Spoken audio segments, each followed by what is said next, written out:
We got it. Give me the keyboard. What? Keyboard. All right, you guys. We're going to start this show off with Jeff. And your channel is Hex to Hex, right, Jeff? That is it. Hex to Hex. Whoops, I got him down too low. Jeff here does a lot of hex encounter games, a ton of them. He was kind enough, him and another gentleman, to send me a game, which was... Isn't that Tank on Tank? No, it was Panzer Battles. Tank on Tank's a different one. Oh. Yeah. Very, very cool game, actually, and we had quite a bit of fun with it. So when he comes back, and I got mine, and eventually there that's you go. Table sometime this year. So that's the game, and we did a run through on it. Me and Keegan, it's pretty good. It's a little bit more complicated than I thought because I had never done hex encounter games at all. I knew what they were, but I just never played. So I appreciate that, Jeff, and that's why I'm glad you're here because you have a ton of knowledge on these kind of games. If I can get you out of that mini warm-up miniature stuff, we're making progression. Yeah, I don't know if he's gonna get. Greg likes the chips, but I'm leery of it. I've only played it a couple times. Yeah, but it's fun though. Huh? I like the miniatures though. Yeah, that's fine. That's your thing. It's your thing. Yeah, me and Keegan like it. It's pretty good. And Mini Wormwood thinks you're taking me to the dark side, and he likes it. Charles. Yeah, and then there's Charles, and Charles also does a lot of hex encounter stuff. So just kind of filling a little bit of time. I got some questions for you, Jeff, but we'll see here. I know a couple people said they wanted to show up. Yeah, it'd take them a few minutes to get in. I'd say normally they're used to us being about 10 minutes late. We're not usually 10 minutes late. A couple minutes sometimes. We've been up to a while late. So yeah, but Charles is, I'm back. We're glad you're back, Charles. You were there earlier today, so I appreciate that. And from Facebook, hello. The only thing I don't like with Facebook when they don't like to let people see who it is. Your name, yeah, and that's a Facebook thing. Right. Sometimes it does, sometimes it doesn't. Yeah. Yep, you gotta. All right, whoever's on Facebook, give us your name. Well, okay, so here's my question. Why Restream instead of StreamYard? So Restream has been around a lot longer than StreamYard by a ton of time. StreamYard was an up-and-coming thing. I had them at first for a while. Well, first when I looked into it, I had Restream, and I kind of kept it in the background. And then StreamYard came up, and they pretty much they all copy each other is about what it boils down to. So StreamYard, it's more expensive to do the same thing you can do with Restream. And with Restream, you actually can get more people. So Restream also goes to more places. So StreamYard, for the same amount of money, you're not gonna get as much. Now, I know we were using we tried Melon for a little bit. Right. The Melon app, which is basically StreamYard. StreamYard seems to be kind of the new fad-ish one to go with. Right. Restream's been around a lot longer. And so I'm not bashing StreamYard by any means. I had it when they first launched. I got it. It hasn't been as stable as Restream has been. And you can't go to the same amount of platforms. So like right now, this will go to Facebook page and group, and then to YouTube, and it'll go over to Twitch. I can record the show. It'll auto save. I can record it, download it, upload it wherever. I can take the code and RS it over to websites if I want. There's just a whole lot you can do with Restream, and I'm getting what Restream charges $50 for. I'm getting for about $15. So yeah, I got in on the StreamYard $100 thing, a special they had for like a 2-month period where you can get it the rest of your life. Yeah, full blown for $100, and it works. They just added, Todd and I we've been testing it. The restreamability, duplicate stream. So now whenever Todd and I have a show, we can stream the same show on both channels at the same time. Yeah.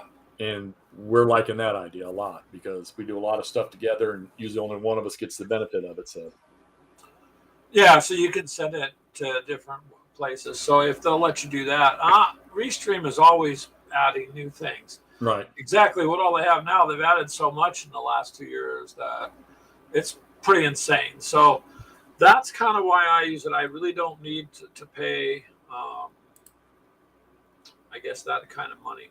I also don't have sponsors like some of the people we know. Like I love Modeling for Advantage. Those guys are good guys. I think we signed up. I've started subscribing to them when they had less than 100 people. They got about 7,000 now. Right. So they have much more of a need for something than I do. On this one here, I don't know. I'd have to look into it, but I don't. I mean, if StreamYard does it, StreamYard's been doing everything Restream does, so they kind of copy. So I'm betting it's somewhere in the settings you could do something like that. I guess I'd have to look for it. That'd be interesting because then you could split it. But then again, I could send it to 2 different YouTube channels too. Right. So I mean, literally, if say Keegan had a channel or it was me and you wanted to go there, all I'd have to do is be able to get the permission to send it there. It should work. Well, now they got a button in StreamYard where if you're going to stream, you just turn the button on, and then you can just send the link to whoever you want that wants to stream your show at the same time. Oh yeah, like an RS feed. Yeah. Yeah. That's pretty much what it is. It sounds like. That's cool because I mean you could take the link from this too and just set it in websites or whatever you got, and it'll send the stream there too. Mutt, you still out in the wilderness, or are you home yet? Mini Warmutt. It will take him a few seconds. Of course, he lives in the wilderness. There's nothing but sand. It's like going to the beach without the water. Yeah, he's a sand man. That's what he is. He lives in the sand. He's been out in a pretty nice area, though, some of the pictures he sent, so that's pretty cool. It's still brown, though. Yeah. Steak dinner. Yeah, that's what you need. Hey, man, as long as you're relaxing, Mini Warmutt, you got to relax once in a while. Get a shower up and then a steak dinner. Nice. Did you catch anything, I guess I would ask. There you go, Jeff. At least he's calling you sexy, and Keegan, I'm good that he doesn't call you sexy. I kind of thought he took a trip to research the game he's supposed to set up for me. But he took family with him, so that's out. But see, Jeff, you got him cutting cardboard shits out of cereal boxes. And we need to get his ass on one of these and prove that he actually did it if it wasn't just him saying it. No, we can barely get him on with us. Yeah, he's doing it, though. If he's asking for what the things mean, he wants to know. He could have been patronizing all of us. Yeah, he's got too many tricks up his sleeve. Shit, I got McMurray sent.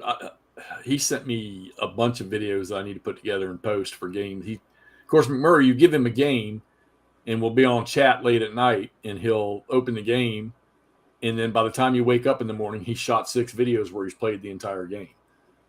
And we got to piece them together, and he sent me 2 already where he's playing 2 Civil War games. And he's got a couple Civil War games that I kind of got him to buy.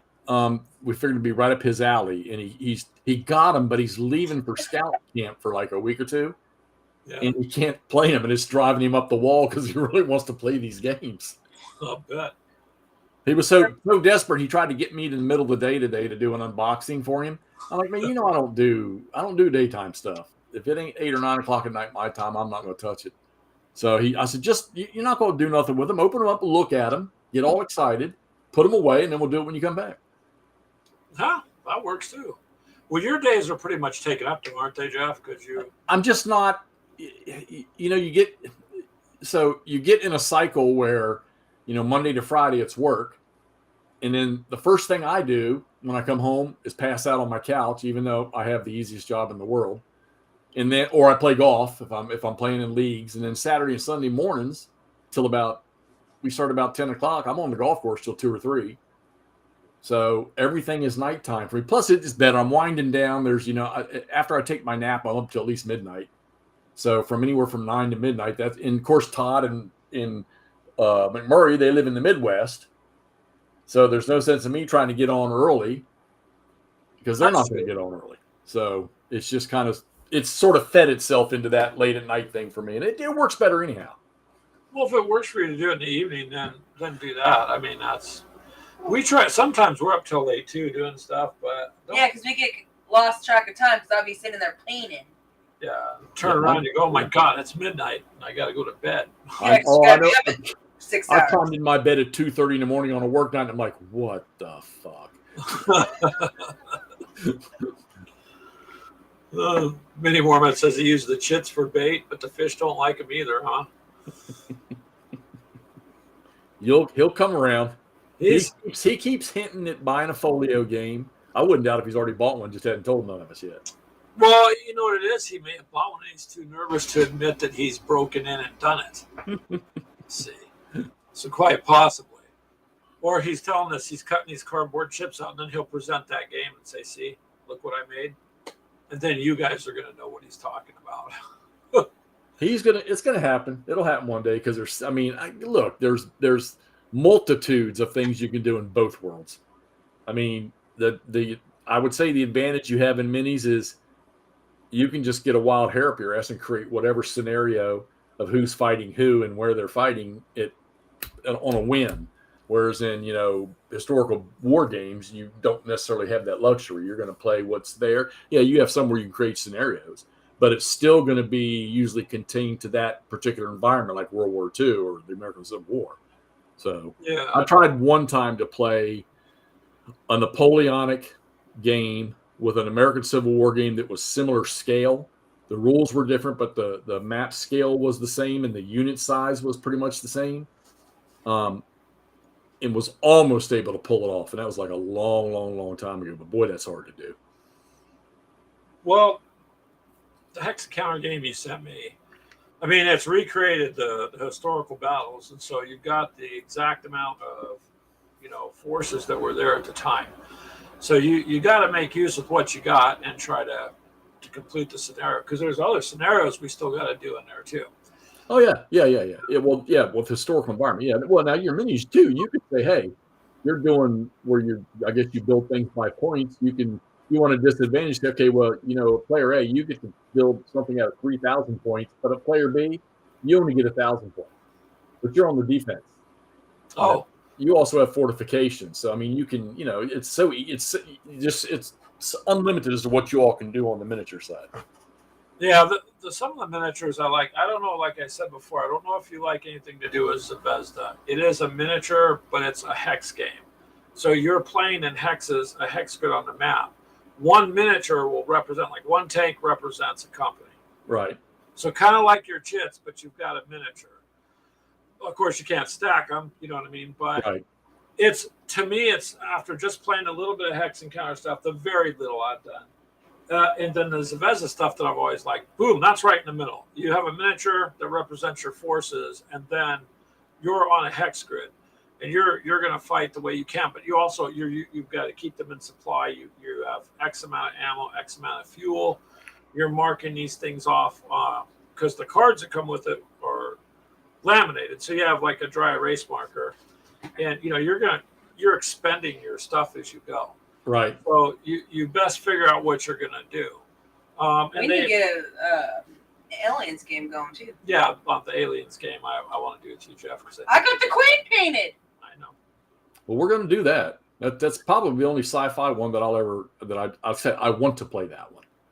So you'll like it. It gets pretty intense. I say he'd probably like Skyrim too. I have Skyrim on the computer. I say if you like that, it's literally the same. It's just with miniatures. Boy, they translated it right to the table. Yeah. A friend of mine, his son, when they would come over to the house, like on pizza night or something like that, he would play the game. I didn't care for it. Now that being said, so other than my war games that I have, like I buy all kinds of Hex Encounter war games for my computer. I mean, the list is endless of the stuff I have. I usually buy one a month, but I have two games that I switch back and forth between. Now, I'll play World of Warcraft, which I was sitting after today playing it, and I love it, but I play it solo. I don't play it with a group. And then I play World of Tanks, and I flip back and forth every couple months. I'm playing one or the other. And that's really about it for me. Now, I'm also trying this Vassal, which I've tried multiple times, where you can play our board games on your computer. You're still playing it just like it was on the table, only your map and counters are on the screen. And I'm trying to do that now too. So there you go. Yeah, I remember I saw you pull that out one day, and I was thinking about that. I do like World of Tanks. The tanks they're pretty easy. That hex encounter game I got was the tank on the east front. The thing I like about it is the chits are just bigger. You can see them. Yeah, I can see the stuff easier, and I got like meat hooks and sausage fingers, so just better to have for me on that. However, the other ones, I've got to find something I can move them with, like you were talking about, like curved tweezers or something. What you doing there? These are Walmart cheapies. Oh yeah, something like that. And then if you want to go all out, you buy the ones online that cost like $20. And then we had a guy that decided to make some special ones, and we all bought them, where he beveled the inside of the tweezers right here so that you pinch it, it'll grab the stacks. Oh, that would be awesome. And he sells I think he sells these for like $9 or $10. I think I bought like 4 pair of them. Oh, there it goes. But you don't need but one. You need 1 or 2 pair of Walmart tweezers. That's all you need. And then you can ones that you can bend them a little bit yourself. And if you're not, and I don't think you have any games, even the SCS game, where you don't have stacks that are 4 or 5 high like some of these things that I have. Like if we're playing, Todd and I are playing Great Campaigns of American Civil War. If you're not using the little chart where you can put an army source marker on the map and put all the units that are part of that army over here on this little chart, some of those stacks can get up that high, and then you're putting information markers on top of them and stuff like that. Yeah, that's the one thing I was wondering is how do you remember what you have in your stack? Well, they're either on the map, and so if you're playing miniatures on a table and you've got 5 M1s, all right, you got 2 M1s sitting on a road, or maybe they're behind a building, but yet you got to have them on the board so you can see where they are. Well, I can see them if I'm the opponent. In a hex encounter game, a lot of the games will have rules where the opponent can examine only the top unit in the stack. Oh. So he may not know. I mean, if you're playing 2-player, he may not be able to see what's below. So you might I could have 3 armored divisions in that stack. Oof. And he's not going to know that. Yeah. So. Yeah. But you guys have the ability, I'm assuming, of course, I'm sure it's an honor thing where you can play hidden movement. On some games, because what we do is a lot of the scenario-based stuff with the well, like Team Yankee, it'll give you scenarios, and then other ones, World War II, you have scenarios where you're escorting certain things or doing stuff. So we tend to try to play, where it says you've got equal amounts of forces, and this is the objective, and you can just kind of homebrew and do what you want too. So I think that would be a real challenge for the person you would give the smaller force to. I think that takes. It'll really, really, really test your patience playing the weakened side to see how you. Okay, well, an example is going to be this, and Todd and I are probably going to get into it here shortly with all the great campaigns in the American Civil War. A majority of the time, the Confederates are always outnumbered. Yeah. And when you're playing at an operation level, you just can't go charge in there and attack with a force. You've got to pick and maneuver and then pick your battles that'll work for you. And I watched 2 guys playing online. It's an older video. I think it's when they first started doing it. And a guy playing the Confederate forces decided to go right after a Union force that was off to his east. And because he had numbers on him on that force, but he never got back out of there, and he got pinned in, and the game ended in 4 or 5 turns when it should have been a 20-game turn game. Oh. And it's just, then that's when you say, okay, that wasn't a good idea. So let's try this again and do something else. So, and you can do the same thing, I'm sure, in miniatures, where you can set up a scenario the way it is, play it, and realize, okay, that didn't work. You can reset that scenario up again and go at it again using a different strategy. I mean, that's one of the fun things about of playing, I think, simulations like this. Yeah. Let's see. Lock and load what, Brian?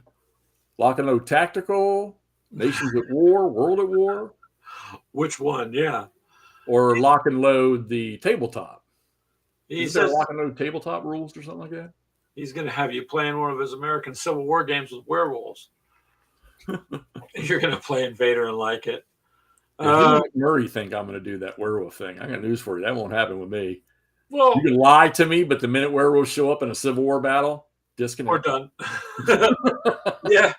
Well, the first time I played that game with Brian, I didn't realize everything he had on the table was usable. I mean, just didn't. I'm not used to playing that, and so then McMurray and me and him were basically against each other at first, and then we just decided to team up because there's no way to live. You'd do something, and Brian would some weird shit would come out of a barrel, and start attacking us, and so it ended with me and McMurray on a train heading to some other town, and then when we get off, I have no idea.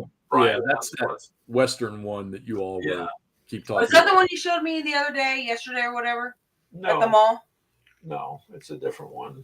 Oh, But this one is just a matter of I don't know if we'll live when we get off the train because I have no idea what's going to be there. Well, so Chuck plays his Hex Encounter stuff. He plays all historical, and Chuck plays a lot of those games that I never see, which is really cool.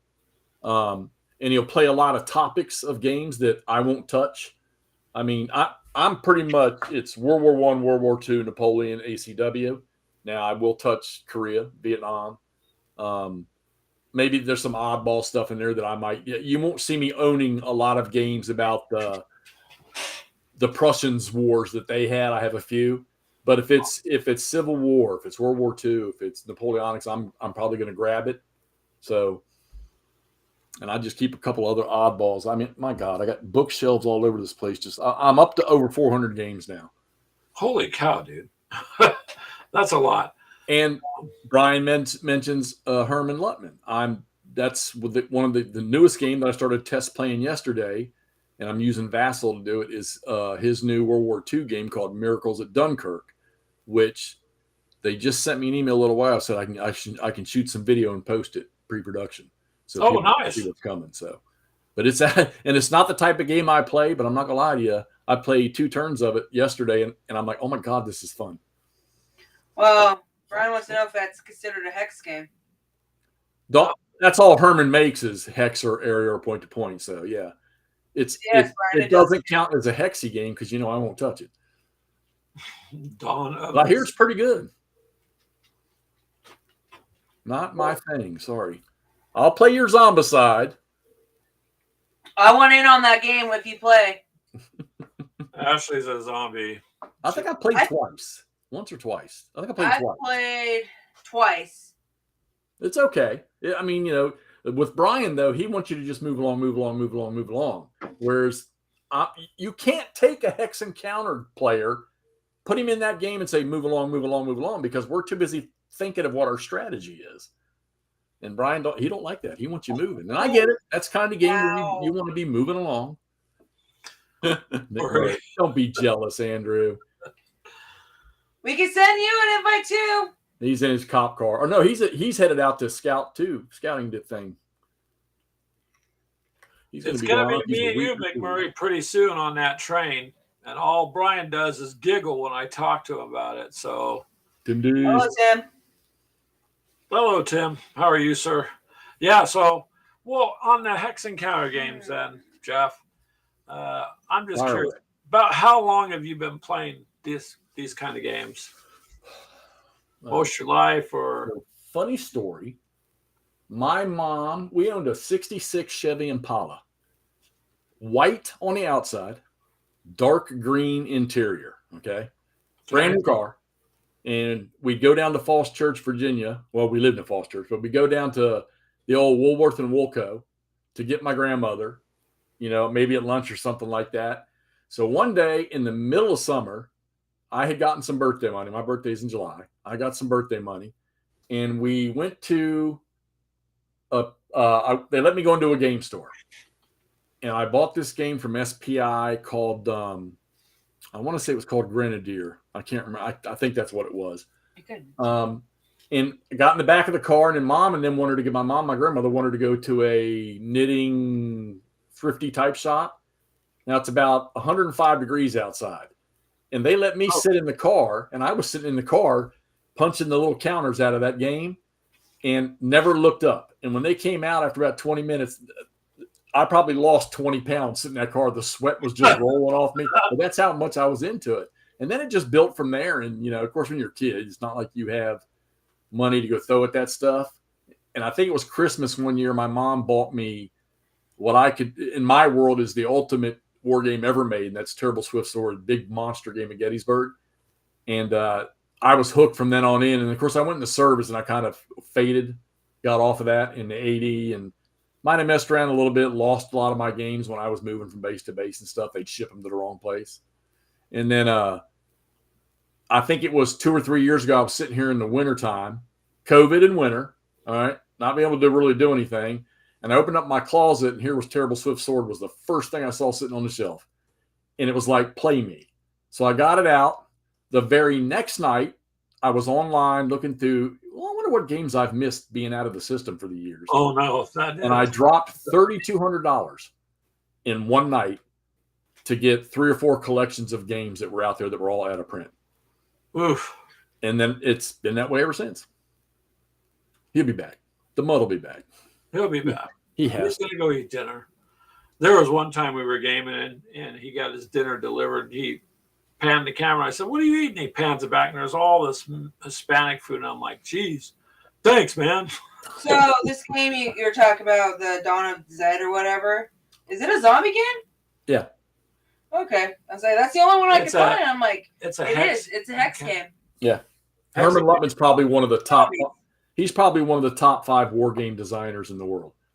Oh, wow. So yeah, the Gettysburg game that he sent me a signature edition of his latest Gettysburg game called A Most Fearful Sacrifice. And I'm part of the Charles S. Roberts Award Committee. And it's in the list to be the best war game of the year. Oh, wow. And I can't see any game in that list beating it. I don't know yet because the public voting hasn't finished up yet. But he's the one that designed that. And he owns 3 or 4 systems. And he's got it right because he's got a bunch of other developers that will design games using his systems.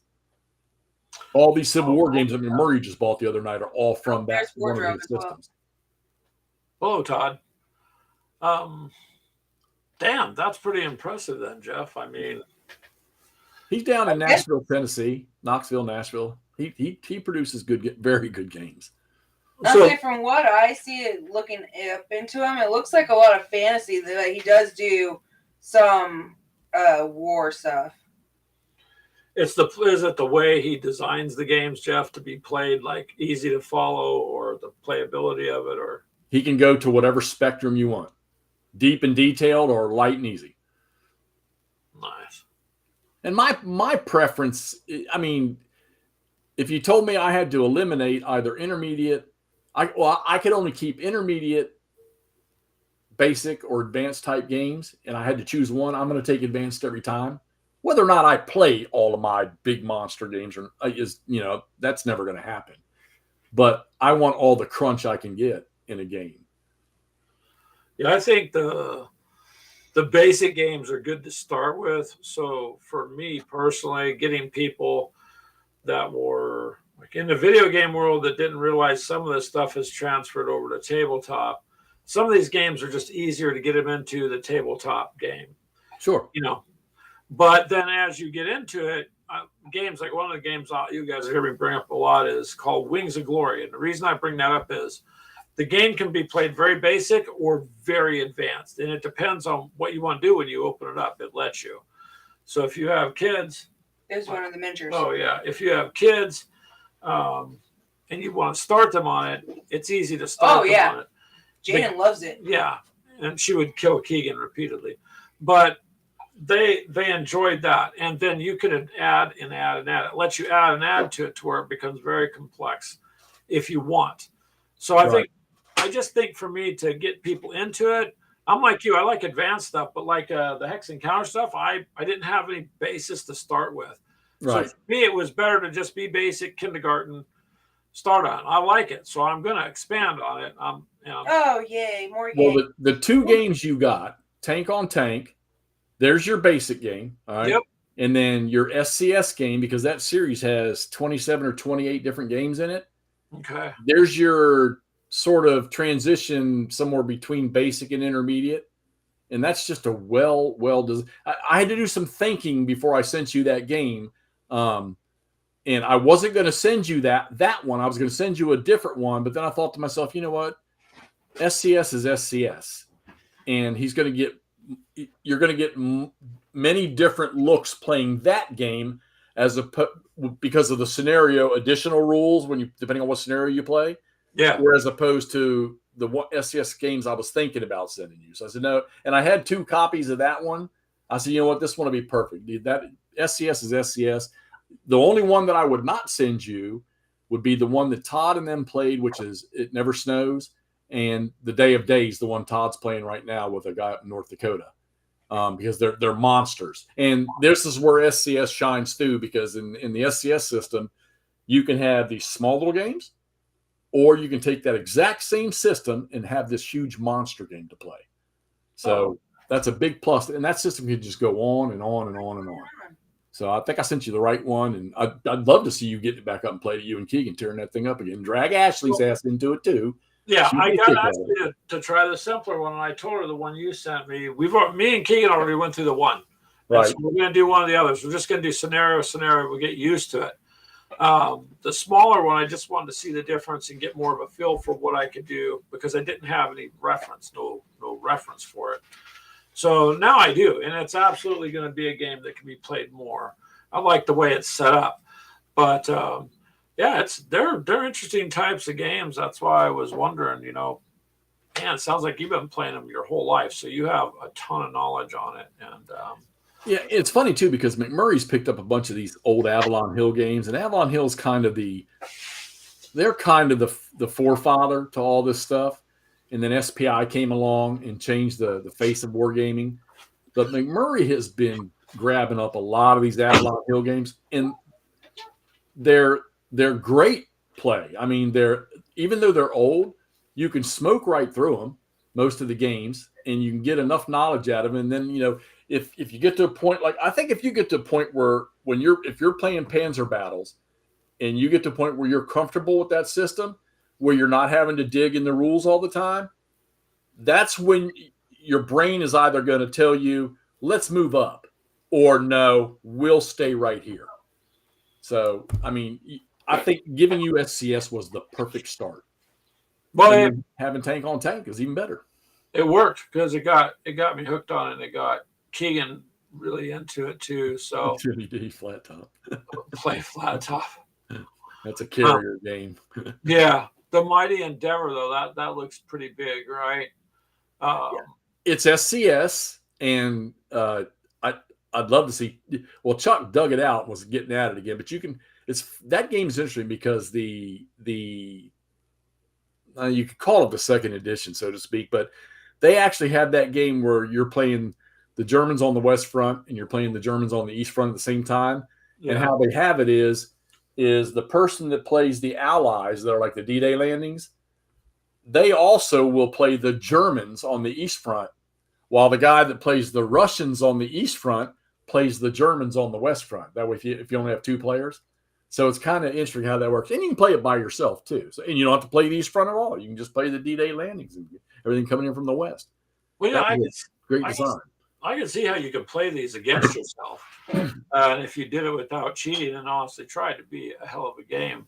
So I'm pretty impressed with it. I appreciate you sending it to me, because it worked out really well. There you go. Todd and we're going to play Mighty Endeavor sometime next year.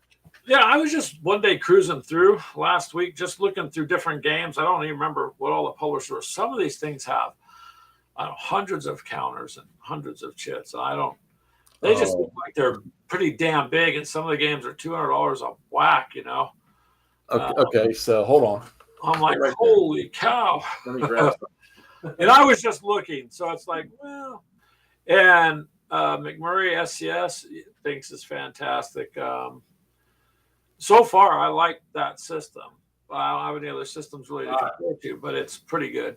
All right, so this game right here. You can't find this game anymore. And when somebody puts it up for sale, the minimal price you're going to see on it $600. Oh wow! And this game probably has. Hold on. They never have it on the box. All right, one of you whiz kids out there that knows this one, get on it. Todd, research. I think this game has probably close to 3,000 counters. It's over 3,000. Yeah, see, Todd sent me one the other day, an old SPI war game for D-Day that has over 2,000 counters in it. I have many of those games. And I punch and clip every one of them. Yeah, you need to get a table and leave it permanently set up for one of them games, wouldn't you? Because that's well, this Napoleonic game, it's only one map. I've had it up on this table now because I've been test playing it. It has 3 different levels of rule systems in it. And I've had it up now for probably 3 weeks. And I'll have games that'll sit for 6 months on the table. Yeah. And then Brian gets on me because we don't finish it. Because they take 3 years to play. Well, some of them, they look like they get pretty damn in depth. So I just want to make sure. I'm one of those people who wants to make sure I get it right. And then it doesn't all go do whatever. But I want to make sure I've got the system I'm playing correct. Or what I'm doing correct. Because sometimes it's good because, like I say, you've got Panzer Battles. There's a lot in that box. The system has a lot of different games that if you like the system, you can reach out and grab. There's still probably 6 or 7 of them that are still in print. And then a lot of the ones you can find that are out of print, sometimes you can find them pretty reasonable, whether it's Noble Knight or some seller on BGG or on Facebook, Constant Marketplace. Wardrobe likes ATS. He does. Just not the company that creates it. That's the advanced Tobruk system. It's like another version of Squad Leader that somebody did, but a lot of people seem to like it, and it has a lot of additions and expansions to it. I never played it, never tried it, but a lot of people like it. And Tim says he's got an SPI that is fantasy and a World War II. You see, your fantasy one, I'm going to guess, is the Lord of the Rings one, Tim.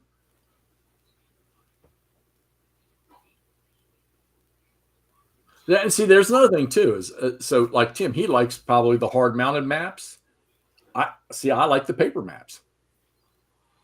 So I don't mind the paper map dealing with it because I bought the piece of plexiglass. So for me, that was I watched what you guys were doing. I'm like, I don't know anything about it, but I'm going to go ahead and get the. And I use this stuff here to hold my maps together. I'll take the plexiglass off the table.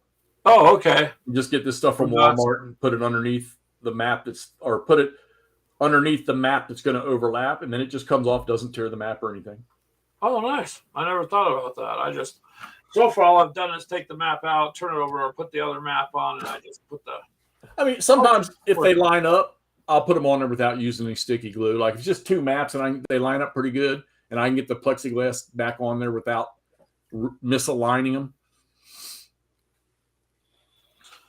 Well, geez, that would work. So what's your favorite one then? If you had to pick one that's overall you really stood out to you. My favorite war game? Yeah. Your favorite hex encounter game? It's always going to be the original Terrible Swift Sword, 3 Days of Gettysburg. Even though, there's people out there.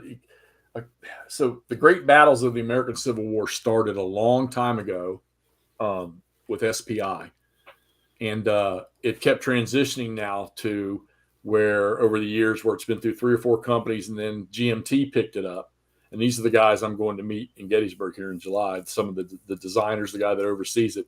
But these were made by Richard Berg. And Richard Berg is, in my opinion, the biggest dog in war game creation ever. And he died a couple years ago. But that system has transitioned now because now printing and graphics and people getting even deeper into the details of what it's like to move Civil War units around and fight and the different weaponry and stuff. It's really, and that's my favorite system. So if I chose a system, it's going to be Great Battles of the American Civil War. If I was told right now today, Jeff, choose one game, I'm always going to keep Terrible Swift Sword. It's the older versions of the Great Battles of the American Civil War and easier to play. But it's just, I think it's because that was the first one that said, hello, this is what you're going to like. And I've always had 2 copies of it laying around forever. Wow. Damn. Well, if it's that good on the playability, then I mean, I don't know. It sounds like just listening to you really love what you bought, which is good. So we really enjoy the things we got. What are you coming in here and eating? Mm-hmm. Ice cream. Oh, ice cream. Ice cream. Nice. Todd says maybe it should be called less advanced corporate system. And see, I'm sorry. It's just the title of that system, Tobruk. I'm sorry, but when I hear Tobruk, I'm going to think desert every time. But apparently, it stretches out to all facets of World War II, from what I hear. Oh, okay. See, I'm not familiar with all those different ones. So yeah, that's one that missed me over the years. I'd heard of it, but it wasn't. Squad Leader was never up my alley, and now I own probably 90% of that system. Now I don't play the ASL, the big, massive one that everybody plays. Todd and I lately, we mess around with what they call Starter Kit, which is a trimmed down version of Advanced Squad Leader. And we buy a bunch of that stuff. So do we ever play it? Yeah, we try a couple times here and there to play, but Todd has his likes, I have mine, and then McMurray, it works out great because like World War II, Todd likes West Front. Me, I like East Front. So now we got 2 different spectrums there when we want to do a video. And then McMurray, he plays all that oddball shit that Todd and I probably don't touch. And he plays some of the stuff that we like. Yeah. 3 views. I kind of noticed that when I've been watching you guys' stuff. So, yeah. That's cool, though. I mean, that's kind of why I like just meeting other gamers and talking about stuff. Because, one, you don't get exposed to something, unless you start hanging out with people, finding out what's going on.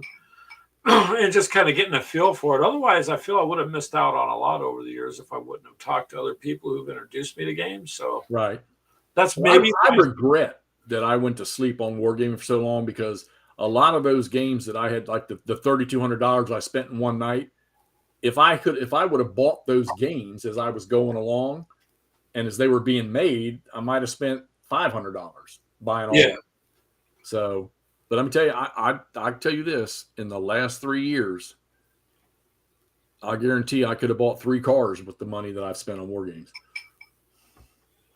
That's okay, though. You're probably getting more enjoyment out of the war game. Yeah, I do. I don't drive too much.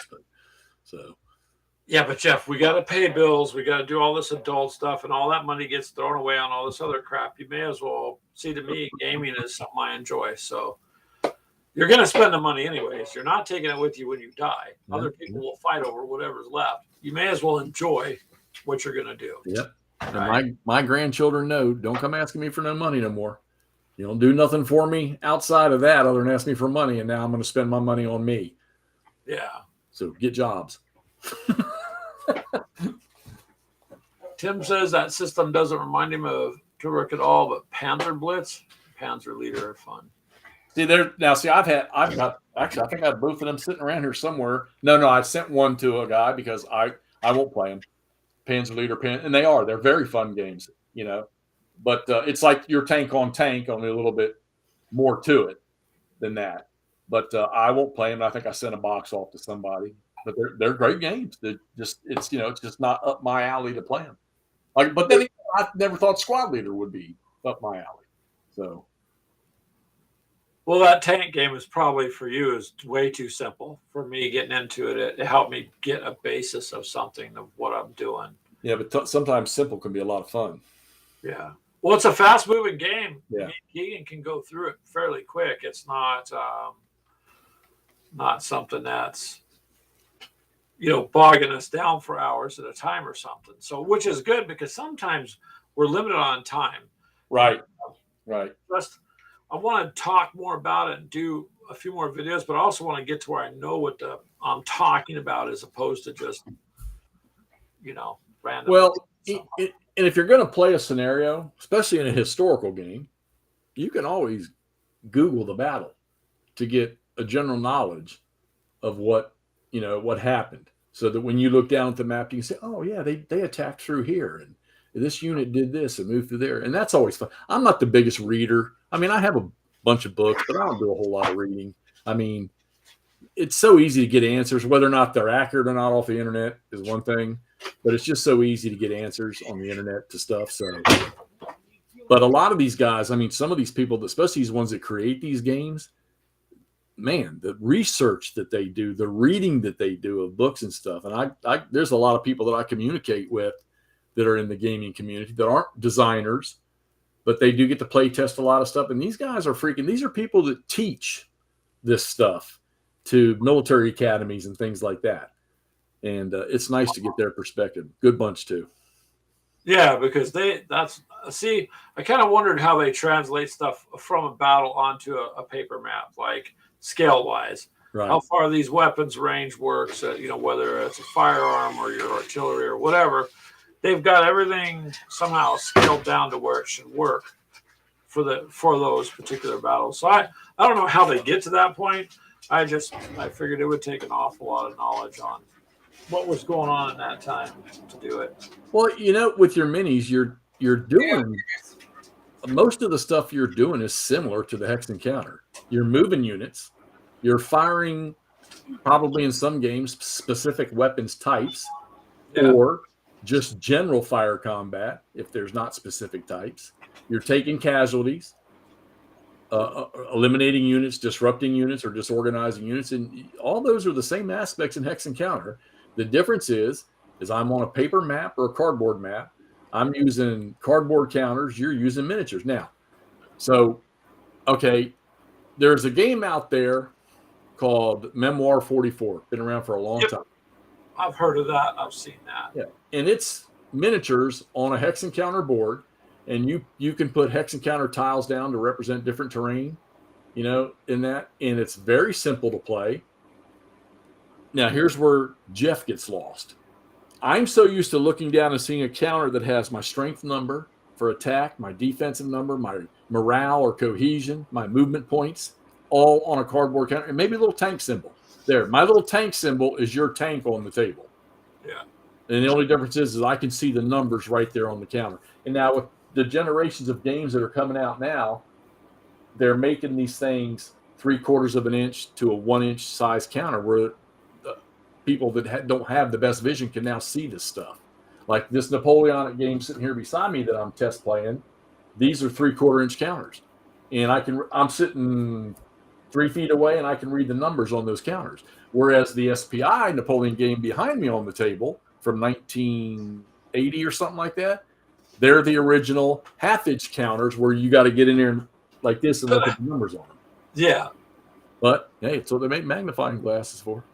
Yeah. We use magnifying glasses to paint and stuff. See, like that other, where is it? You got that other one I was telling you about. That's Bethesda makes. You've got hex. It's a hex grid. This is only one of like 6 that you make the map out of. Right. So then you can use the dry erase markers and you label this tank. This tank's going to represent a squad. Wait, what's this game called again? It's this one is Bethesda's tank combat. It's called Art of Tactic. So, right. But as you move, this represents all your force from one hex to another, and it's all hex fighting. It's just your units are represented by that, and then you have even a hex-based card that you mark what you're doing, and then as you use ammo and stuff, you're depleting your resources, and if you can't supply them, you're screwed.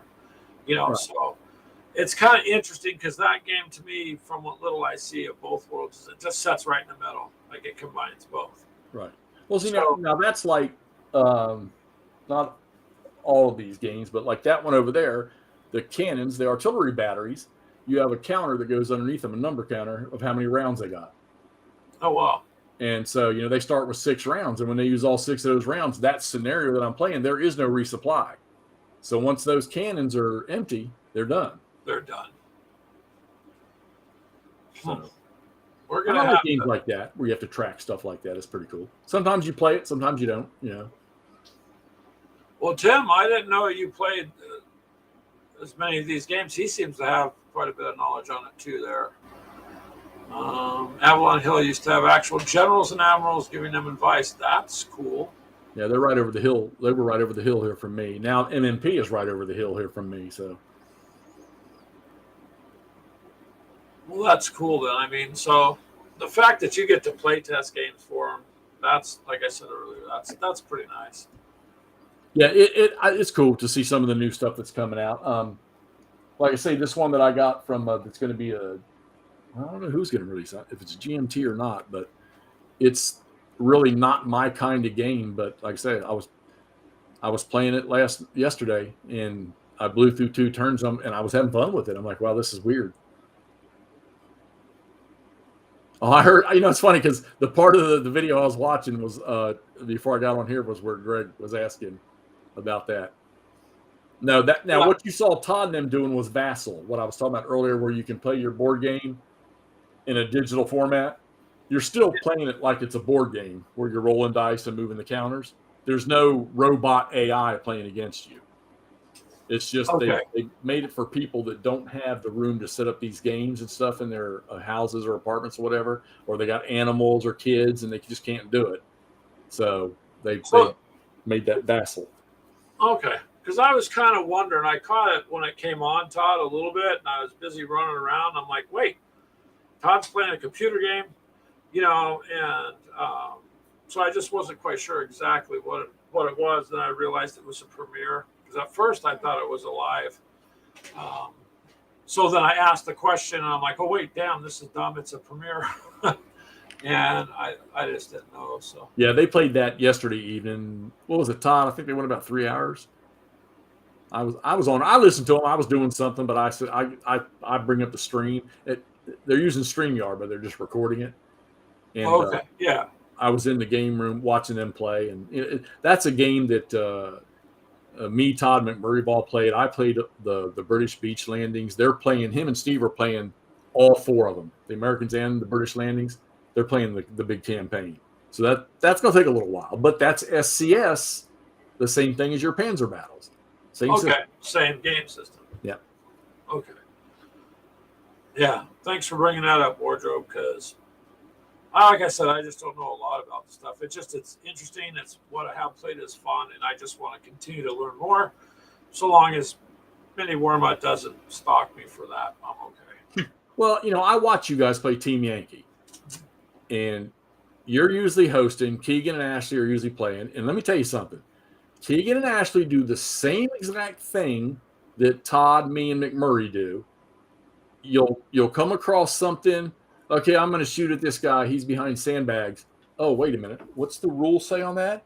And you go to look up. You have to. Nobody. Yeah, so we're not no experts, so that's like do we want to try to make it as per rules as close as we can. Yeah. Without changing them too much. And if you do, and somebody calls you out on it, say tough titties. I'm sorry. That's the thing. We're trying to do it as the rules, what they want. It just sometimes you got to go back and forth. Yeah, you and Keegan have a lot of competitive spirit. So Great Battle of America Civil War. That's my system. That's the one that I've played and dug into the rules deep. And every time I play, I don't care if I play 10 games back to back from the same system. Even SCS, I have to pull that basic rules book out just to go validate something I'm about to do because I'm not sure if I got it right. Yeah. Well, that's why we keep the book around. For the most part, the rules are fairly simple. It's just sometimes the rules aren't as clear as I would like them to be. So it's like what we think, and then it's like we'll watch someone else do the game, and they're like, wait, that's not how it is. Go back to the rules, and yeah, actually, that's how it is. Plus, we use a laser pointer.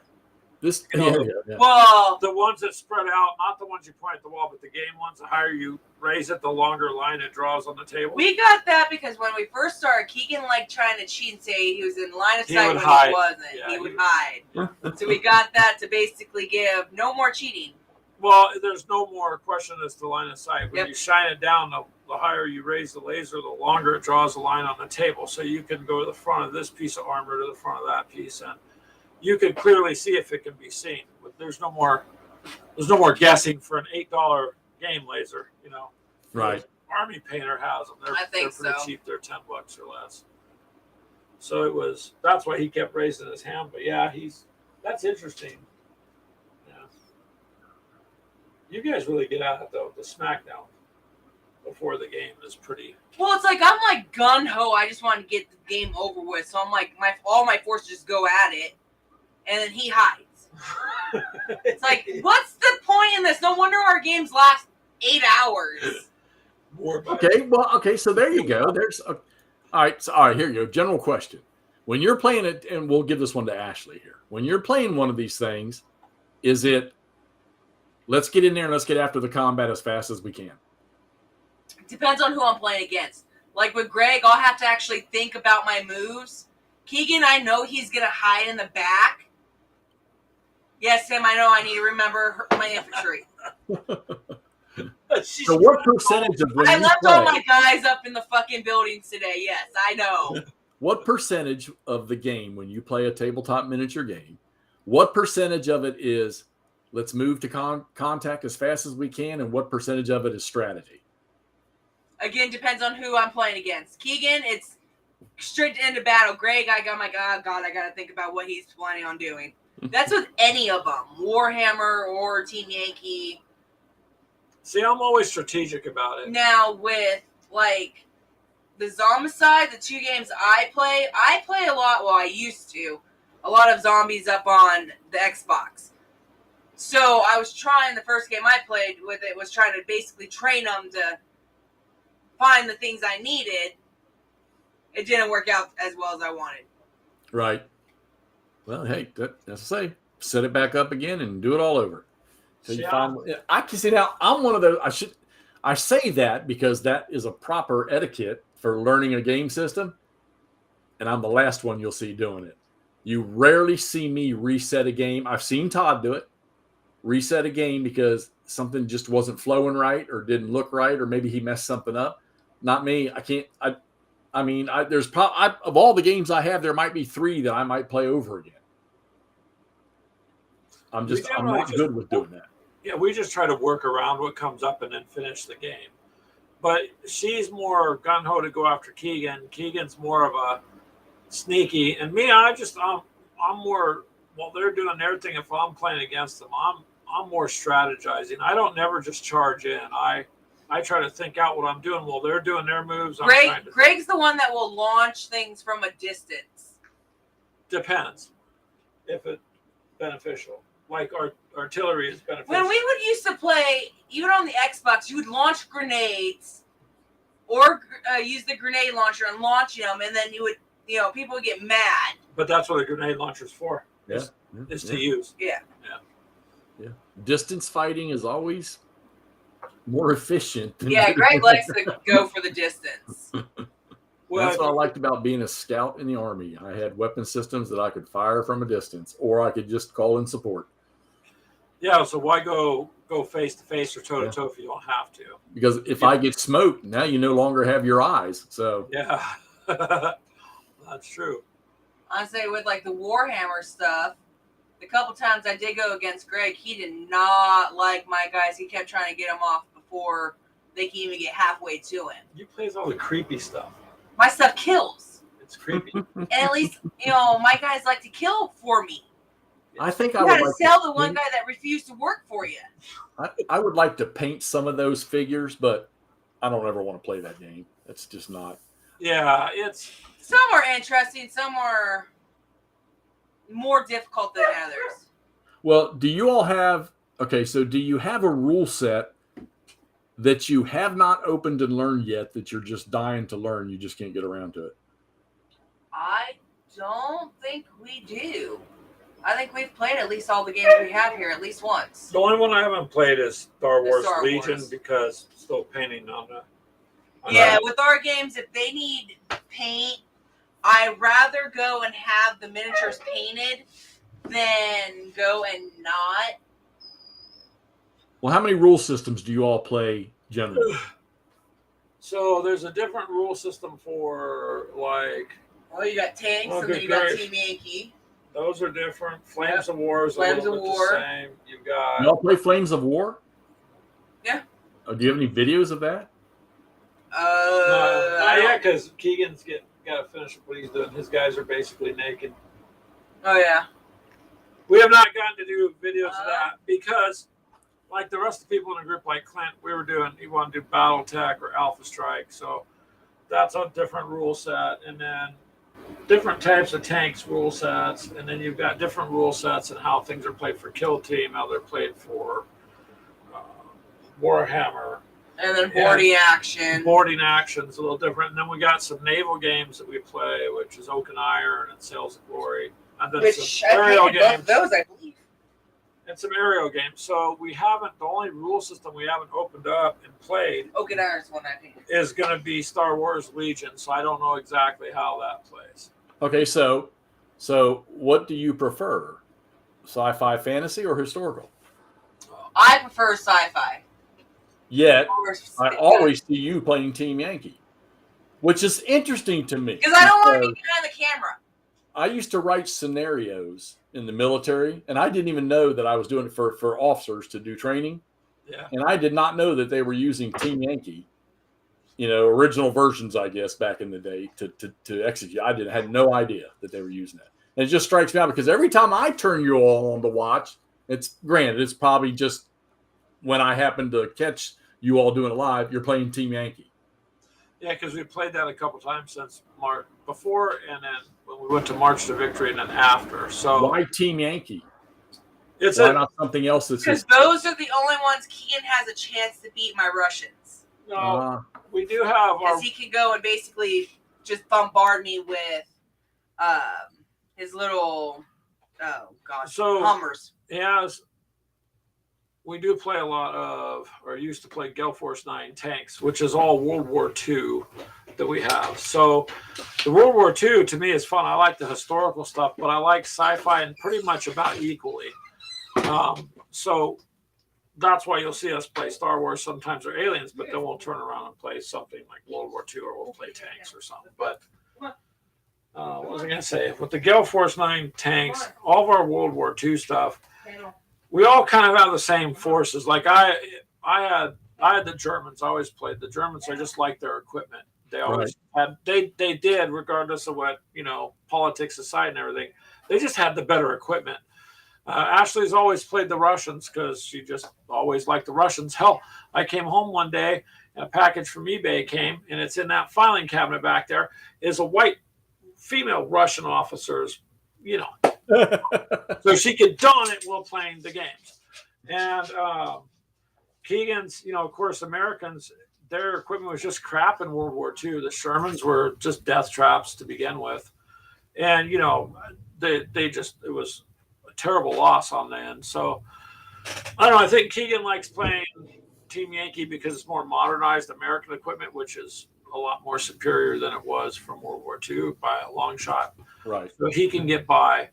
For me, I play the West Germans on Team Yankee if I ever get mine out, but generally those two they do so much like WWE SmackDown before the game starts. They're just smacking us. So I just sit back and go, and let them go at it. And she doesn't like to be on this end so much as she wants to play. Right. And Keegan he just wants to win at all costs. So I'm like, okay, you guys can hash it out. Sometimes I play from the coffee shop. I'll play and stuff. But where's this coffee shop at? Is this an actual coffee shop? Yeah, when we go to the coffee shop, it actually is. It's a Scooter's coffee shop. Okay. And so it's in Cedar Rapids. And we reserve it usually every Sunday, but this Sunday we reserve it because, of course, we get to come in. They like us coming in because we're going to buy coffees and drinks and stuff. And at least 2 for us, if not more. Sometimes, yeah. So we go there and we game from there because it's got a long but narrow but long table. Right. So we set the laptop up at one end and then they can game. It just depends on what we're going to do. Today, this is the kids' old room that we're just turned into a game room because you can tell that's all they ever did was play games in here anyways. Right. Yep. And this is going to be where days like today, well, not everybody can be around, so there's no point to go to the coffee shop. We can just do it here. Although this isn't finished for what I got to do. Well, it looks to me like you got room in there. Well, and I'll tell you this too. Okay, so when you're sitting in the coffee shop, what is your camera sitting on? A tripod, usually. Yeah. Just a tripod, right? Yeah. You ever thought about taking one of the arm Yeah, I've got a flexible arm like that. Yeah. Okay, because I watch you all play at the coffee shop, and it's great because there's no player interference with the camera angle. Yep. Unless they're reaching onto the mat. Yep. But you're stretched. The view is stretched. Yeah. Whereas I think if you had an arm where you could get maybe another 2 feet, get it up an angle. That's an idea we could try because I have an extra one that's. Drag it with you and try it one time because I want to see the action at both ends. It's behind everything back there. Yeah, that's an idea there, Jeff. I hadn't thought about that. The way the coffee shop is inside the room, it's nice because you can close it, but I'll set the laptop up, then the tripod, and then the mic, and all that'll sit just behind the laptop. So it shows the board, but the mic picks everything up, and then the camera pretty much does an overall view. Once in a while, we'll detach it because you move it around. But I got an extra arm right here, actually. Well, yeah, I know, but I have it buried right now. I splurged it one time, and I bought. And that's actually my arm. I bought this Brio camera from the Logitech. The Brio is their. I mean, I don't know what they have now, but it was their state of the art, great focus one for the home use and stuff. Okay. And that Brio, that's what's on there right now, and that thing just autofocuses like nobody's business. So whenever if I'm trying to play and I'm going to video something, if I'm not using my phone, because I don't do a lot of live play because I find myself looking at the damn chat more than I do the game. So if I'm going to do it, Todd and I have this thing now that if one of us is going to live play, the other one has to be on with them so they can handle the chat, which you guys are great because there's 3 of you doing it. Yeah, so, that's what we do when we do Team Yankee usually. But we need to get, like the Americans versus the Germans instead of just the Russians all the time. Well, you could do the East Germans because they're. You will do the East Germans. No, I have West Germans. Well, I don't have any East Germans. Well, there you go. You have to play Germans. Yeah, we'll figure it out. Here, I'll tell you a funny East German story. All right, because that's when I was in Germany. I went up to do a border stint to get certified to run a border camp between West Germany and either East Germany or Czechoslovakia. And we had this place called the Halfway House. And it was literally a house that split the border, and they built a cement wall right through the middle of the house. All right, so that the family that owned the house could only live on the one side of the house. Not that I think there was anybody in there or not. But the wall came out of the house in about probably 25 feet along the border. And then it was fence. And at that particular point, what we called the candy cane or the barber pole fences or gates, wooden barriers, were literally real close to the fence in that one section. So we pulled up in there, and I had my camera with me. All right. And I had my butt sitting on this little barber pole gate at the border. And I was probably 7 feet from the fence. And it was the same on the other side. Well, I heard this vehicle. It was a East German Rover. It was kind of like their version of a Humvee or a Jeep. Pull up, and I had my camera sitting on my chest, and I spun and popped my camera up at the same time and shot about 6 shots of these 2 17 or 18-year-old East German guards sitting in this vehicle, border guards. And I was like, oh, man, I got some good ones here. Well, I did my 3-week stint up there, and I went home to my German mother. And she took the film because I knew better than take it to an American place to get it developed, an AFI center, because they probably snatch it all. So I had her take it and develop it. 72 shots of film that I took up on the border. I got 3 pictures back. Even the damn civilian market would not let you have that stuff, man. And the pictures of those guards were not there. So I was so disappointed in that. But I thought that was so cool to get up in there. We used to mess with the guards over there. We had this place where you went between the fences into this pocket, and we had the towers. They had like command towers, and they had like regular troop towers.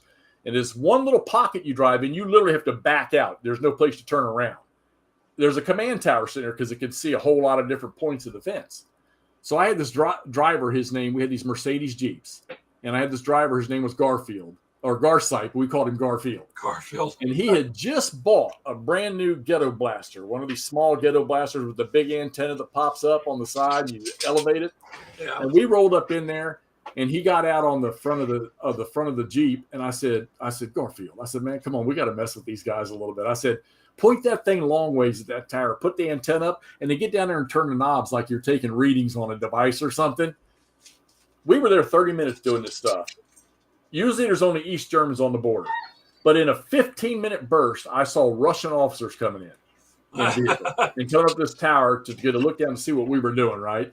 So we backed out. As we were backing out, I said, no, man, we can't leave this like this. This will go up in smoke somewhere. So let's go back down in there. And we drove back down in there, and I had him start doing it again. And I said, all right, go ahead and turn it towards him and turn the music on. And he had AC/DC in there, and we turned the cassette part towards him and hit that thing full blast. And I was looking up through my binos the entire time. I'm watching officers going, and they were laughing about it. They were having a good time with it. So we like you got them as much as they did us. I always wanted to go back over there, but once the ball went down, I was like, nah, I have no interest. And they really don't want to see us over there anyhow anymore. So yeah, as I say, I don't think they would be. Tim's all fantastic. That's funny. That is, you had to give them a run for their money that day, Jeff. Make them wonder what the hell you was doing. A good old Cold War. Somebody had to have fun with it, right? I mean, sure, they do the same stuff to us too. So yeah, I'm sure. But it was a blast. I enjoyed when I was over there. I spent 7 years over there, and I loved every second of it. Well, when I was in country. Well, see, you liked it. That's the thing. You got to enjoy what you're doing, man, whether it's your work or gaming or anything else. What are you doing over there, Ash? I'm going to paint. You're going to paint? Yep, I'm going to paint. Paint away. I'm getting ready to go watch the end of the U.S. Open here in a minute anyhow, so that's what I've done all day today. Lay on the couch, watch golf. Lay on the couch and watch golf? Yeah. Play a little bit of World of Warcraft and watch golf. There you go. So, didn't play today. Everybody was out of town today, so we'll play tomorrow. I'm still off the next 2 days. I'm on call, so I can't really go anywhere. But we still got 2 more days off. Government, we get somebody hiccups the wrong way, we get a holiday. So. Wow, I haven't kicked Jeff off yet. No. And amazingly, Manny Warmont, he hasn't asked to leave yet. So, I mean, so far so good. We're waiting for you to bring out your homemade game, sir. Yeah, when are you going to do an unboxing of that Hex Encounter game you bought, Mutt? Oh, he bought one? I know he was making one. There's suspicions that he secretly bought one. He just hasn't been able to, come forward and admit it yet. Well, any one of the 3 of us would send him a game, but we're afraid we'll kill him. You're afraid you'll kill him? It's not good that don't send it to him. He keeps talking. I've heard him mention it 3 or 4 times about buying one of these simple folio games like McMurray's grabbed, and I think he would do fine with it. I really do, but I think he's afraid. He might like it. The exact man.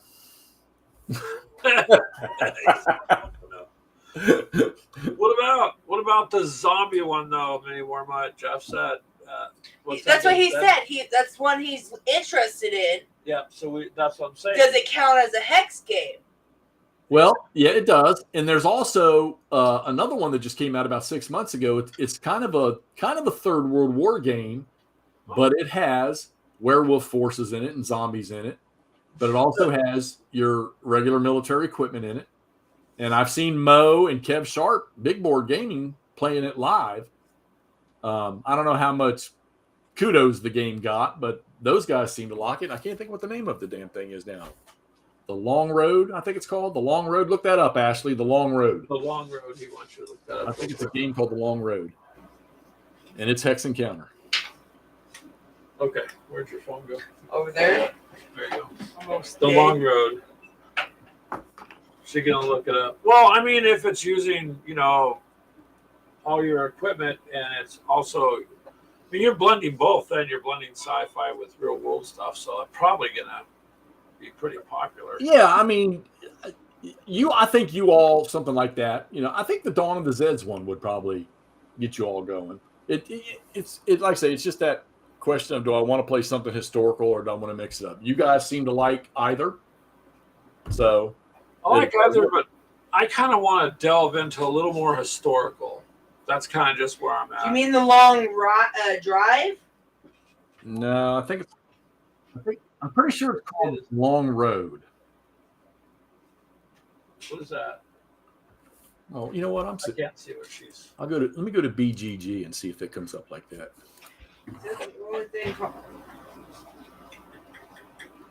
Tim says it sounds familiar. Yeah, The Long Road in 2022. Oh, there it is. Mark Walker designed it. And he's another one of the prominent game makers. And it's Flying Pig Games. And that's a hex and counter game. World War III. Yeah. Oh, she's found it now under shopping. Yep. Right? Yeah, I just typed in The Long Road. It comes up The Long Driving. That's why I wondered. Yeah. 1980s NATO versus Warsaw Pact with a twist. The twist would be terrible. Yeah. The Long Road, World War III with a twist. What's it sell for? In other words, how many times do I have to go out to the corner at night to get money for this? Stand there with my something broken, hungry, and 70 homeless used. war gamer. Huh? 70 used. $70 used. It's actually a pretty big game. Got a lot of stuff in it. I'd say it would have to have quite a bit of stuff in it. There you go, mini warm up. That's something you could help us do. Then we could try that game, and you could help play that. See, that's the interesting thing is, I mean, there's so many games now, Jeff. Like this is like the golden era of tabletop gaming. The last years. Never in my life have I seen so many. It doesn't matter what category you're into. It's just exploded. And so, I don't think it's going to change. I think it's going to. The more technology gets better and better and better. Come on now, I'm going to take a shot in the dark here and saying that the minute 3D printers hit people's houses, miniature wargaming probably started to explode again.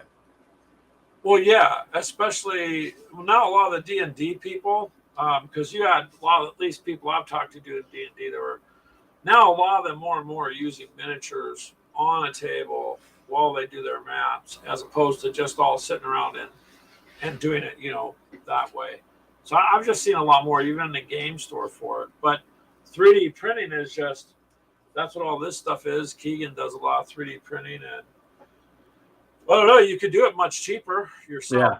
Yeah. As long as you've got like a core set, like to me, you've got the core books and the rules and stuff, then you can print whatever you want to go with it.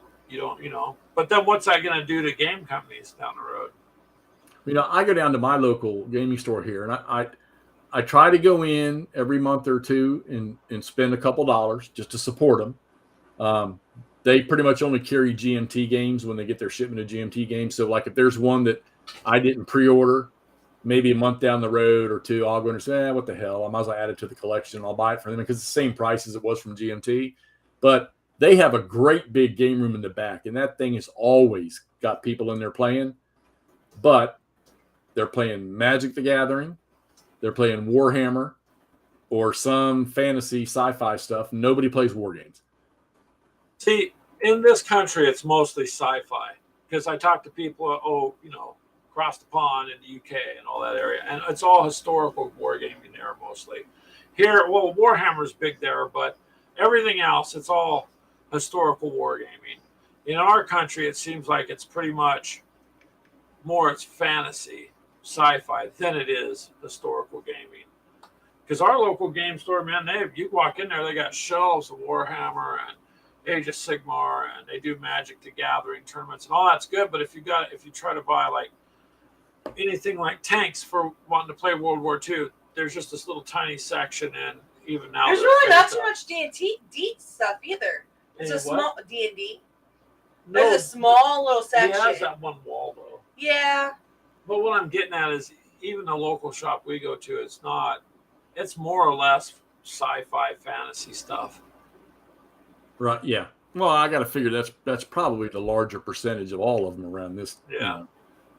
They were talking just a few months back here. There's a matter of fact where I bought my first game over in Falls Church, Virginia. We had one of those stores. It was pretty much just all war games. They had one up in New York. I can remember the name of it. It closed down. I think it was last year. That thing had been there forever. And I remember going in that store in 1980, end of 1980, beginning of 1981, just before I was getting ready to ship overseas. And I went in to buy a game. And I had a game in my hand. I was talking to the owner, the guy that owned the store. And he said, well, you know what? He said, since you're deploying, he said, I'll go ahead and give you a game for free. Well, that was a bad choice by him because I knew what the big games were. And the most expensive one was I knew right where it was on the shelf, and I went and grabbed it. And he just laughed and shook. He said, well, you knew what you were doing. I should have seen that coming. And I grabbed Campaign for North Africa. And I wish I would have never let that game go because that is a gem in the rough that people want, even though they may never play it because it's so detailed, counting gallons of fuel and stuff like that and bullets and stuff like that on a big full North Africa scale. Oh, wow. That store closed down. I mean, the store's not out of business in the other places around the United States, but it's out of business. That one's Strategy and Magic. I can't remember what it was called, but they got one in New York that a lot of people go to, and they just pretty much just all they did was sell war games. And of course, back in those days, it was SPI and Avalon Hill was pretty much they were your big dogs. They were the two biggest dogs on the block, so that's all they carried. But it was nice. Just a small store, but it had the shelves were loaded.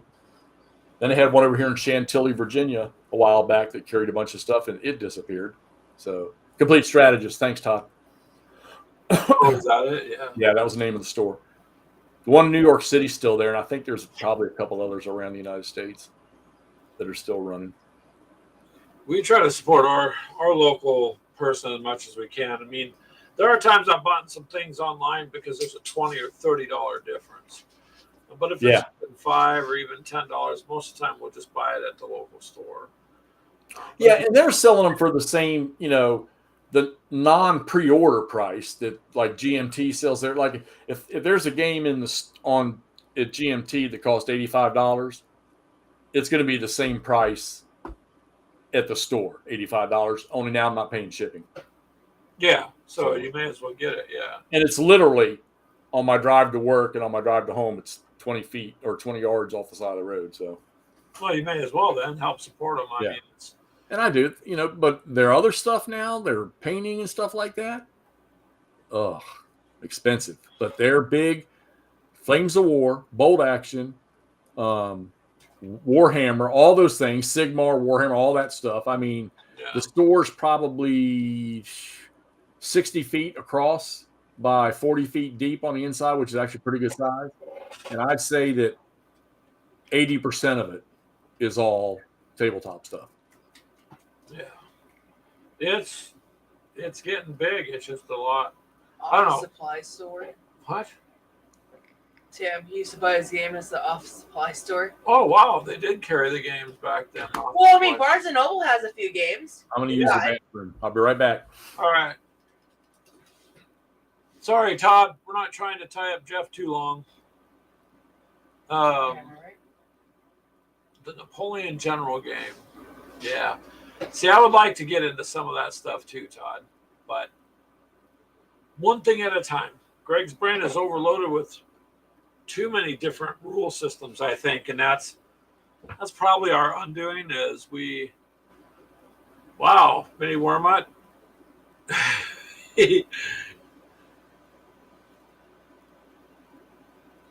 There you go. Be careful, Mini Wormut. Keegan might get jealous if he sees you talking that way to Wardrobe. Of course, Keegan may not be watching it.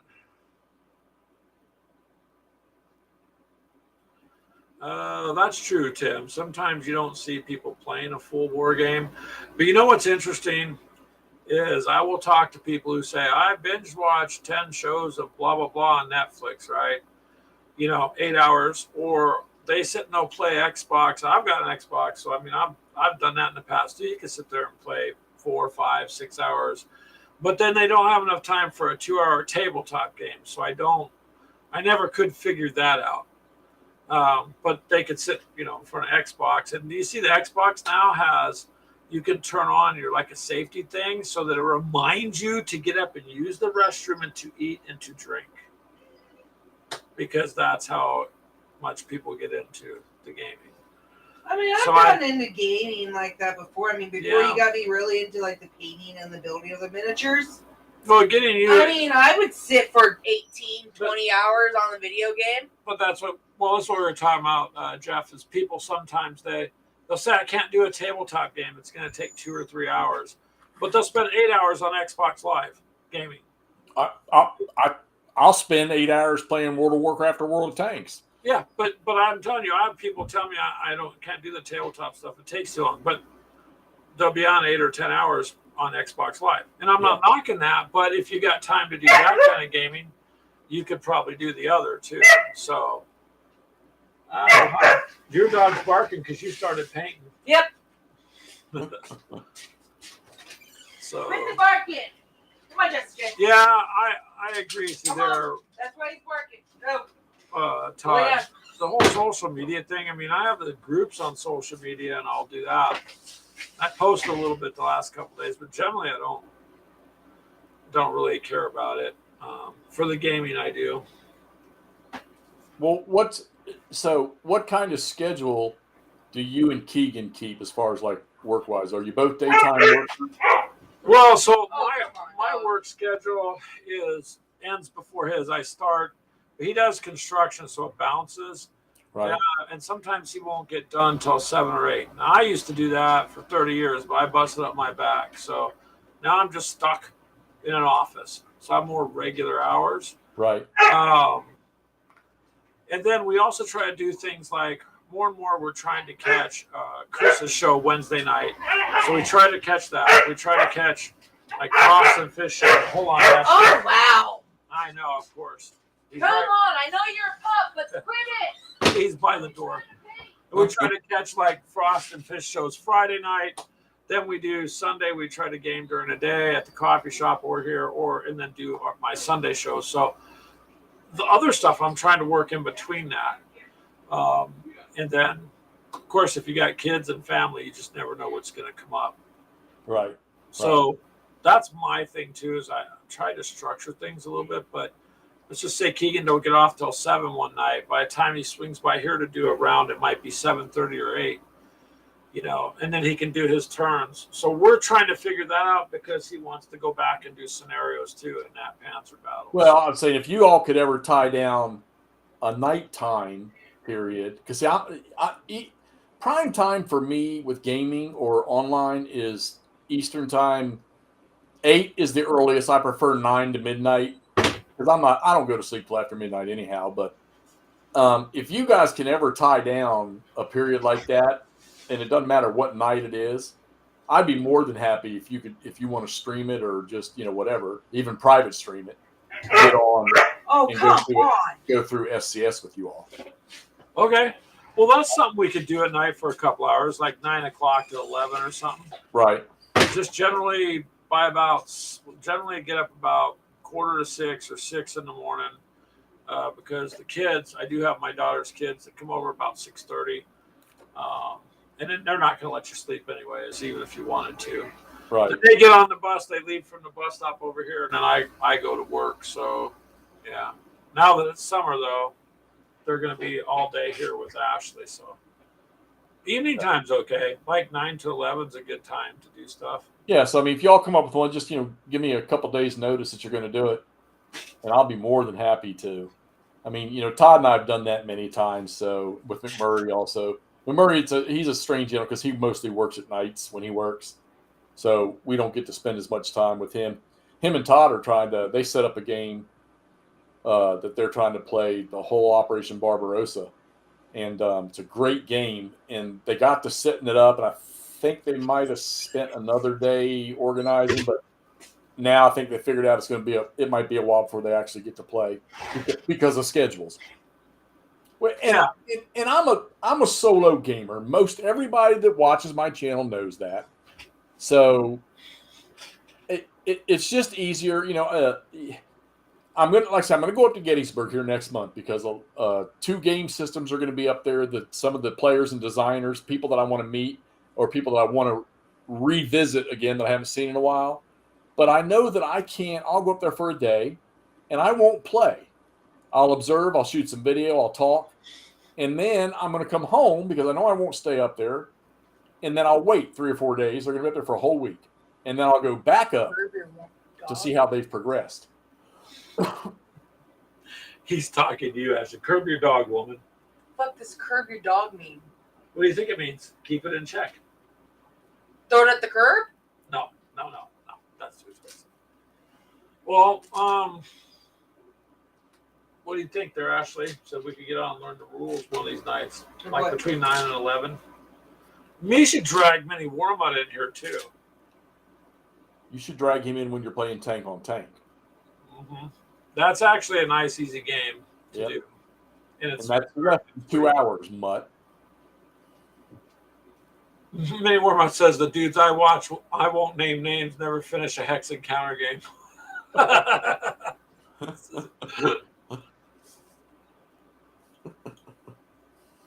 But in all honesty, that's what me and Keegan were trying to do is figure more of a way where we could set up the table, set up one of the hex encounter games. But he wants to play one side, so we have to deal with Keegan after like 5 o'clock. Yeah, but that's why they make alcohol, so it's okay. There's not enough in the world to deal with him. Yes, there is. You just can't afford that much. That's the problem. Who's supplying that? I don't know. She gets too feisty sometimes. I gave him a frozen banana. You gave a dog a frozen banana? It shut him up for about 5 minutes. Not even. Alrighty. This is why Tim watches. He just waits for something like this to pop up.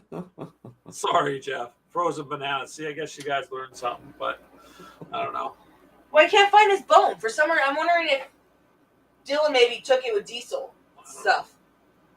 Mini Warmont says he has a hard time hosting his own live feed. He does fine.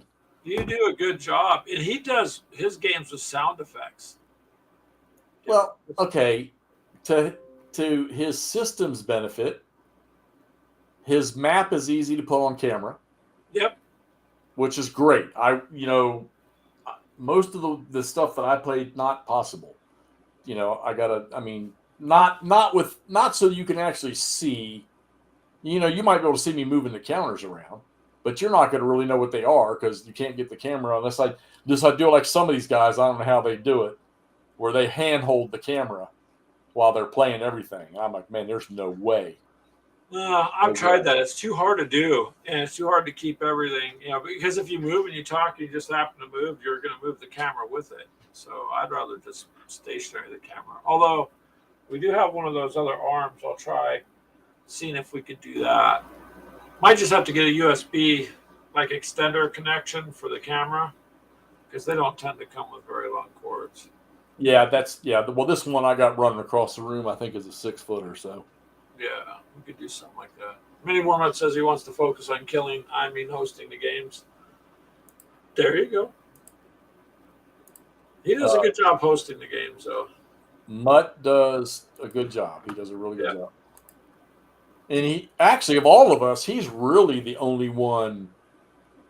He's really the only one pushing out live play stuff. So I mean, Todd's doing a little bit.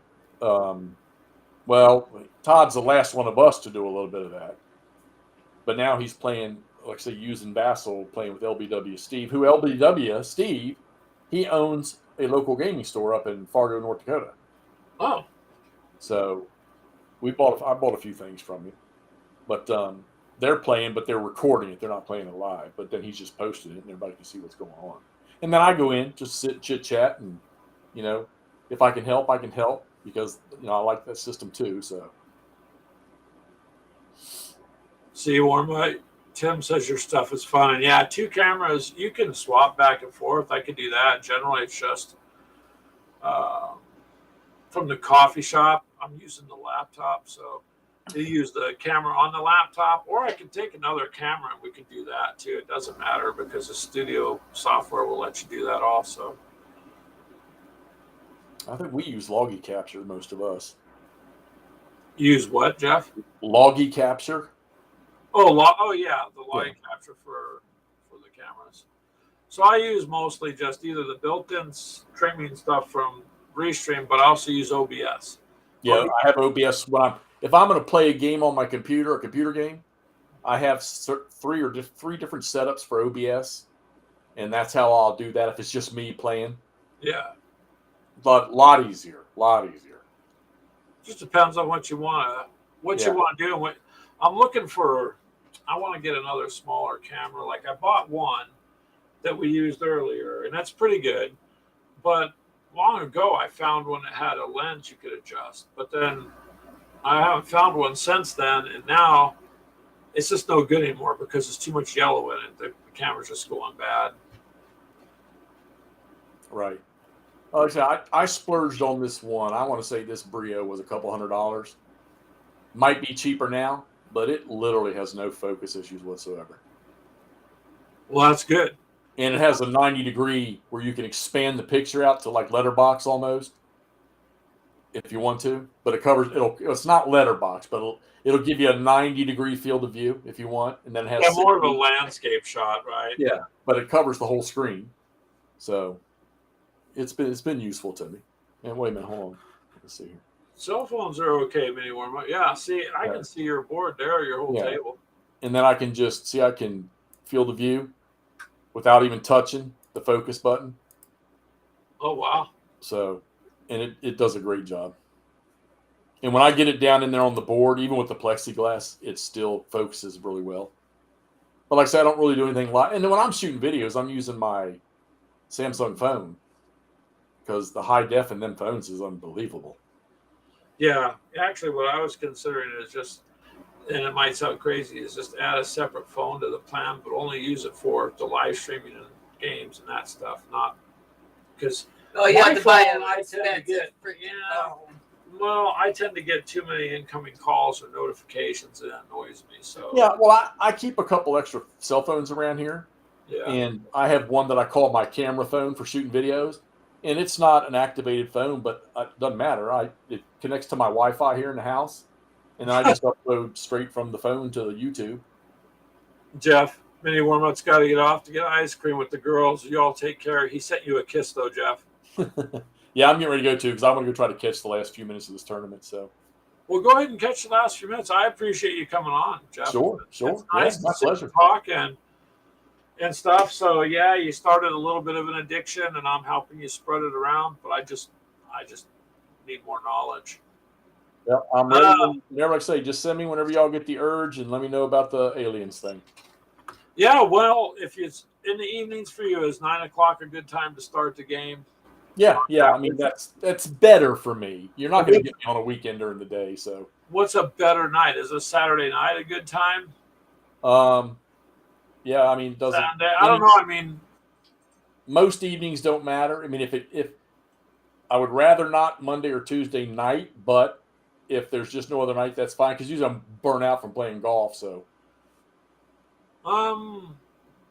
Thursday nights might be good. Like I said, Wednesdays I try to catch Chris's show. I won't bump his more and more anyways. And sometimes because we're busy, we can't really say much. We'll just watch it. If we're in the car, we're running around. Thursday night's a good one. Thursday night's a perfect night, actually. So maybe we should figure out a Thursday night and get that going. And World War II, yes, we're burning the midnight oil. Because I'm out, gang. I appreciate it. All right. Thank you, guys. You have a good night. See ya. All right, you guys. That was Jeff from the Hex to Hex channel. And I appreciate all you guys coming on. Charles again, and Tim, Mini Wormut, and Brian from Weird World War II. He's got a cool channel. It's all weird stuff. So it's actually good weird stuff. So check that out if you're not familiar with it. And actually, Brian from Weird World War II, you should get on our show or we should get on yours, vice versa. Either way, me and you haven't done anything in a long time. So maybe we should do that. And the rest of you guys, I appreciate it. Tim, for always showing up. Thank you. Ledford, I'm not sure what happened to him. But Wardrobe was on today. And Wardrobe, yep. Todd and McMurray. So I think that was it. Oh yeah, you're welcome, Brian from Weird World War II. We got to do something. It's just been it's been a crazy year and a half, Ben. It's just craziness. So that's a lot evening out, and we got to figure something out. Yeah, you guys all have a good Father's Day, and thank you for being here. I appreciate it. Thank you much, you guys. Have a good day.